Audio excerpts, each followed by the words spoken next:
Praise the Lord. So இந்த whole church தான் நம்மளுடைய பாடி. ஒவ்வொருவரும் நம்மளுடைய இதோடைய அங்கம். நம்ம பாடியில் எத்தனை பார்ட்ஸ் இருக்குன்னு ஞாபகம் இருக்குமா? எதாவது சொல்ல முடியும்? சயின்ஸில் நாங்கள் சொல்லுவோம் 78 பார்ட்ஸ் இருக்கு.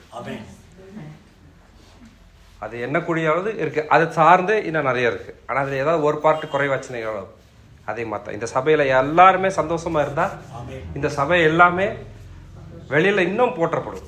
கடவுளுக்கு இன்னும் மகிமை. ஸோ இந்த சபையில் நமக்கு உடம்பு மட்டும் பார்த்தோம். ஏன்னா நம்ம உடம்பு அவ்வளோ முக்கியத்துவத்தை கடவுள் கொடுத்துருக்காரு. இந்த சபை மொத்த கடவுளுக்குரியது. அந்த கடவுளுக்குரிய ஒவ்வொருவரும் ஒவ்வொரு அங்கம், ஒவ்வொரு அவயம். ஸோ எல்லாருமே மகிமைக்குரிய பாத்திரமாக கடவுள் வச்சிருக்கிறாரு. That's great. இது ஒரு 2-3 பாயிண்ட் மட்டும் பார்த்துருவோம்.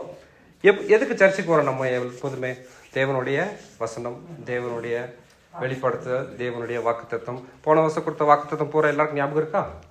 இன்னும் அடுத்த வாரம் சனிக்கிழமை நம்ம வருவோம் ரெனியூவல் பண்ணுறதுக்கு. ஞாபகம் இருக்கா? எல்லாருக்கும் இருக்குது. அது எவ்வளோ நிறைய பேருக்கு பூர்த்தி ஆயிருக்கு. அதை பிடிச்சிட்டே கண்டிப்பாக ஒவ்வொரு 100% இல்லைனாலும் ஒரு குறிப்பிட்ட லெவல் வரைக்கும் நம்மளுக்கு அதில் இருக்கத்தான் செய்யுது. ஸோ நம்ம இதை தேவனுடைய வசனம், அது வாக்குத்தத்தம் அப்படின்றது ஏதோ பைபிள்ல இருந்து ஒரு சென்டென்ஸ் எடுத்து கொடுத்தாங்கன்றது இல்லை. தேவனுடைய வசனம், அவர் நம்மளுக்காக கொடுத்த வார்த்தைகள். ஸோ இன்னைக்கு ஒரு 2-3 பாயிண்ட் மட்டும் சுருக்கமாக பார்த்துருவோம். மத்தேயு 17:5. ஏன் நம்ம இயேசுவின் வார்த்தைகளை காது கொடுத்து கேட்கணும்? அவன் பேசுகையில் இதோ ஒளியுள்ள ஒரு மேகம் அவர்கள் மேல் நிழலிட்டது. இவர் என்னுடைய நேசகுமாரன், இவரில் பிரியமாய் இருக்கிறேன், இவருக்கு செவி கொடுங்கள் என்று அந்த மேகத்திலிருந்து ஒரு சத்தம் உண்டாயிற்று. இவர் மேல் பிரியமாய் இருக்கிறேன், அவருக்கு செவி கொடுங்கள். அப்போ இது யார் சொன்ன வார்த்தை? பரலோகத்தில் இருக்கும் போது பிதாவோட வலது புறத்துல இருந்தவர் மாம்சமா இறங்கி இந்த பூமிக்கு நம்மளோட மத்தியில் இருக்கிறவர், நம்ம முன்னாடி இருந்து, அதாவது இந்த உலகத்துல நம்மளுக்கு முன்னாடி இருந்து அவர் நம்மளுக்கு சொல்லி கொடுத்துட்டு போன வார்த்தைகளை கேட்கணும். அதற்கு செவி கொடுங்க. அது செவி கொடுத்தா மட்டும்தான். அதுதான் இப்ப சொன்னாரு, காதுள்ளவன் கேட்க கடவன். யாருக்கு சொன்னாரு? சபைக்கு தான் சொன்னாரு. சபையில் இருக்கிறவங்க யாரு? நீங்க, நான், எல்லாருமே. சோ காது உள்ளவன். எல்லாருக்கும் காது இருக்கா? உடம்பு ஃபுல்லா இல்லை, ஆனா காது இருக்கு. இருதயம் பெரிய கதவு, அதுதான் ஒரு பெரிய காது நம்மளுக்கு. அந்த இருதயத்தை பத்தி தான் சொல்றாரு. ஏன் அவர் சொல்றத கேட்கணும்? கிறிஸ்து அவர் சுயத்துல பேசினாரா? இல்லை. நீங்க அதுக்கு யோவான் 12 எல்லாத்துக்கும் தெரிஞ்ச வசனம் தான். ஜஸ்ட் கொஞ்சம் ரினியூவல் பண்ணிக்குவோம். நம்ம இந்த வருஷம் ஃபுல்லா நம்ம தேவனுடைய வார்த்தைகள் காதுல ஒழிச்சிட்டே தான் இருக்கணும். நம்மளுக்கு கொடுத்த வாக்குத்தத்தங்கள் நிறைவேறி கொண்டே தான் இருக்குது. யாருமே வெறுமையில் இல்லை, அழைத்தவர் சும்மா கொடுக்கவே இல்லையே. ஸோ யோவான் 12:49-50. நான் சுயமாய் பேசவே இல்லை, நான் பேச வேண்டியது இன்னதென்றும் உபதேசிக்க வேண்டியது இன்னதென்றும் என்னை அனுப்பின பிதாவே எனக்கு கட்டளையிட்டார். அவருடைய கட்டளை நித்திய ஜீவனாய் என்று அறிவேன். அவருடைய கட்டளை நித்திய ஜீவனாய் இருக்கிறது என்று. ஆகையால் நான் பேசுகிறவைகளை பிதா எனக்குள் சொன்னபடியே பேசுகிறேன் என்றார். இப்போ அவர் சுயமா ஒரு வார்த்தையை அவர் பேசவே இல்லை. ஏன் அப்படின்னா, அவர் பக்கத்துல இப்போ இன்னைக்கு ஒரு குழந்தை வளருதுன்னு வைங்க, அவர் அப்பா அம்மாவோட. அது எப்படி பேசும்? அப்பா அம்மா என்ன பேசிட்டு இருக்கோ அதை மட்டும் தான் அது வெளியே சொல்லும். அதுக்கு புதுசா ஒன்றும் தெரியாது. ஆதியிலே உலகம் படைக்குவதற்கு முன்பாகவே பிதாவோட கூட இருந்தவர். அவர் என்ன நினைச்சாரோ அதை பூரா அவருக்கு தெரியும். அவர் அதுக்கப்புறம் இந்த பூமிக்கு வந்தாலும் என்ன சொல்லணுமோ அது அங்கிருந்து வந்ததை மட்டும்தான் இயேசு பேசினார். அந்த இயேசு பேசின வார்த்தைகள் ஒவ்வொன்றுமே எப்படி இருக்குது? ஜீவனும் ஆவியும் சத்தியமுமா இருக்குது. அந்த வார்த்தை எப்போதுமே நம்மளுக்குள்ளதான் இருக்கு. அது வெறுமையா இல்லவே இல்லை. அவர் வார்த்தை ஒருபோதும் கீழே விழுறது. ஸோ இந்த ஏன் சொல்றாருன்னா, அவர் சொன்ன வார்த்தை வெறுமை இல்லை, பரத்திலிருந்து பிதாவிடத்திலிருந்து வந்தது. ஸோ அந்த வார்த்தை தான் இன்னைக்கு நம்ம சொல்றோம். இது புதுசா நீங்க நான் எல்லாருமே பைபிள் படிக்கிறோம். எல்லாருனாலையும் பேச முடியுதா? இப்போ நம்ம அதை பார்த்தோம். அந்த அவயங்களில் எல்லாருமே பைபிளை பற்றி பேச முடியுதா? எல்லாருனாலையும் தீர்க்கதரிசி சொல்ல முடியுதா? எல்லாருனாலையும் மிரக்கல். ஒவ்வொரு அவயத்துக்கும் அதாவது வேலை கொடுத்துருக்குறாங்க. இங்கே உட்காந்துருக்கிற நம்ம ஒவ்வொருத்தருக்கும் ஒவ்வொரு வேலை கொடுத்துருக்குறாரு. இன்னைக்கு யாரையுமே தனித்தனியாக இல்லை, ஒவ்வொருத்தருக்கும் ஒரு வேலை இருக்கு. அதை பூரா இந்த 2025 செஞ்சு முடிக்க தான் போகிறோம். அது இந்த வாரம் சனிக்கிழமை ஒவ்வொருத்தர் கையிலையும் கொடுக்கப்படும். அது செஞ்சு முடிக்க தான் போகிறோம். யாருமே வெறுமையா இல்லை, சந்தோஷமா இருப்போம். 24 கடந்து போயிடுச்சு, அதுல ஏதோ சில குறைகள்லாம் இருக்கும். அது ஃபுல்லா இன்னைக்கு நிறைவா மாற்றுவர். குறைகளை நிறைவாய் மாற்றுவேன் தான் பைபிள் இருக்கு. குறைவாவே இருக்க போதுன்னு பைபிள் சொல்லதா? கிடையவே கிடையாது. எப்போதும் நிறைவு. அந்த நிறைவு இந்த சபையில இன்னுமாக பெருக்கெடுத்து போகும். அதுக்கு இன்னும் ஆயத்தமாகும். சனிக்கிழமையில நம்ம கொடுக்குற வாக்குத்தத்தம் பெருசா இருக்கும். காலைல வரும்போது பேசிட்டு இருந்தேன் என் ஒய்ஃப்ட்ட, இந்த உலகத்துல வாக்குத்தத்தம் நிறைஞ்ச ஒரே புக்கு பைபிள் மட்டும். வேற எந்த ஒரு மதத்திலையும் எந்த ஒரு இடத்துலயும் வாக்குத்தத்தம் கிடையவே கிடையாது. அப்படியே இருந்தாலும் திட்ட தெளிவா இதுதான் வாக்குத்தத்தம், இது இப்படிதான் நடக்கும்னு சொல்லி அது நிறைவேறது மட்டும்தான் அந்த பைபிள் எழுதி வச்சிருக்கு. இனி நடக்க போவதை இயேசு சொல்லிட்டு போயிருக்காரு, அது இன்னும் நடக்கும். இதுவரைக்கும் நடந்ததை நம்ம பார்த்திருக்கிறோம். இயேசு கண்ணியின் வயிற்றுல பிறந்தார், நம்மளுக்காக மரித்தார், நம் பாவங்களை மன்னிக்கிறதுக்காக சிலுவையில் அறையப்பட்டார், உயிர் தெழுந்தார், நம்ம ஜீவனோடு இருக்கிறதுக்காக உயிர் தெழுந்தார். ஸோ இந்த வாக்குத்தத்தம் பூரா தேவனுடைய வார்த்தைகள், அதுக்கு செவி கொடுக்கும். இன்னொரு பாயிண்ட் பார்த்துருவோம்.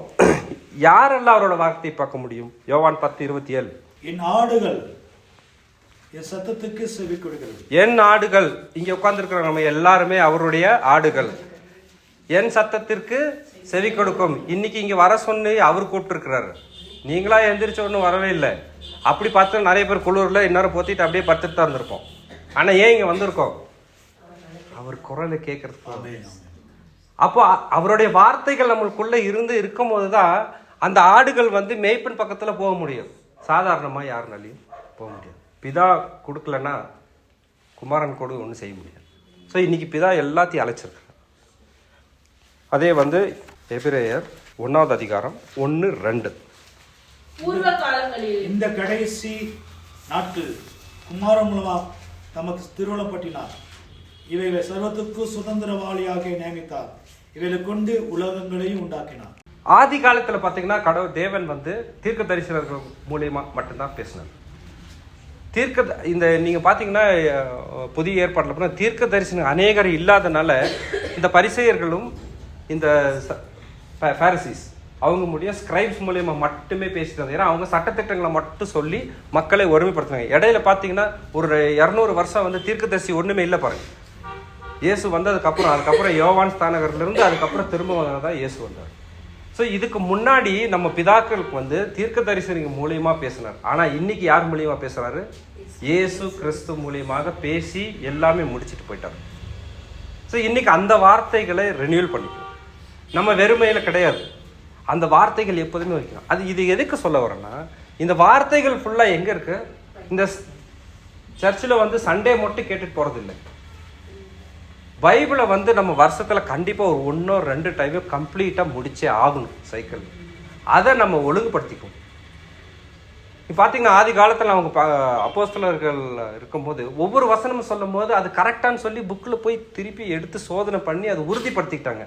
அந்த உறுதிப்படுத்துகிற நேரம் தான் இங்கே. நீங்கள் போய் வீட்டில் உட்காந்து இதே வார்த்தைகளை பேசும்போது தேவனுடைய வார்த்தைகள் எப்போதுமே நமக்குள்ள இருக்கும். ஸோ அதுதான் சொல்கிறாரு, காது உள்ளவன் கேட்க கடவன்.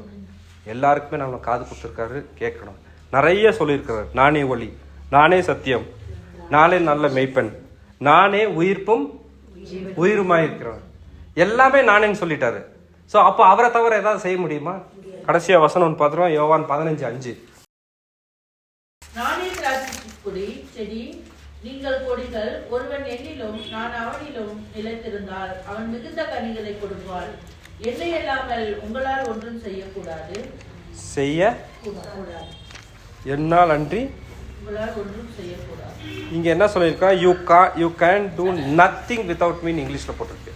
என்னை எண்ணாமல் உங்களால ஒண்ணுமே செய்ய முடியாது. ஸோ அந்த கிளையோட, அந்த திராட்சை செடி கொடியோட இணைந்துக்குவோம். ஸோ அவரால் மட்டுமே நம்மளுக்கு கனி கொடுக்க முடியும். கனி கொடுக்க பிள்ளைகளாக நம்ம எப்போதும் இருக்க, நம்ம எப்போதுமே உகந்தவங்களாக இருப்போம், அந்த பாத்திரமாக இருப்போம். ஸோ இன்னைக்கு எல்லாருக்கும் காது இருக்கு, கேட்டிருக்கிறோம். இனி வரக்கூடிய நாட்களில் அவரோடு இணைந்து, நம்ம அவரோடு இணைந்து அவர் கூட இருக்கிற பிள்ளைகளாக செடி, அந்த திராட்சை செடி, திராட்சை ரசம் பாருங்க.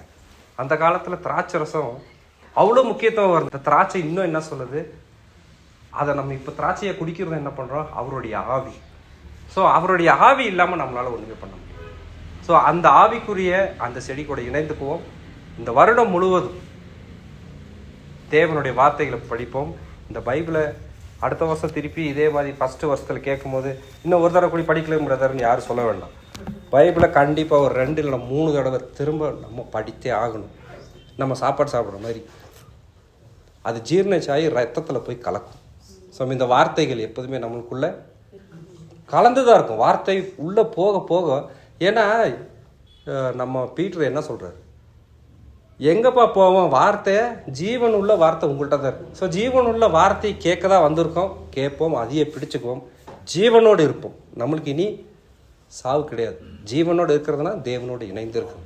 ஸோ தேவனோடு இணைக்கிற இந்த பாக்கியத்தை 25 இன்னும் அநேகமாக இயேசு நம்மளுக்கு ஆசீர்வதிப்பார். God bless you all.